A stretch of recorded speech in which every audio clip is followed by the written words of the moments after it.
अहो हा हे घ्या तुमचं वोटिंग कार्ड. चला आपण जाऊन येऊ लवकर. लवकर. अरे गाडी पाठवणार आहेत माझ्यासाठी. गाडी तुला माहित नाही सचिनचा वट किती आहे. गाडी येईल थोड्या वेळात. वाट बघा, येते गाडी. मम्मी मम्मी गाडी आली. बघ आली का नाही गाडी. कचऱ्याची गाडी आली. गाडीवाला या घर से कचरा निकाल. चला मी चालले कचरा टाकायला. या तुम्ही पण.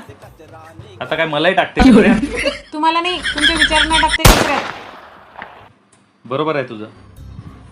मतदान हा आपला प्रत्येकाचा हक्क आहे आणि तो कुठल्याही प्रलोभनाला बळी न पडता प्रत्येकाने पार पाडलाच पाहिजे. देशाच्या उज्ज्वल भविष्यासाठी आपलं एक आणि एक मत खूप महत्वाचं आहे. आम्ही तर निघालोय मतदानाला. तुम्ही पण या. जय हिंद, जय महाराष्ट्र.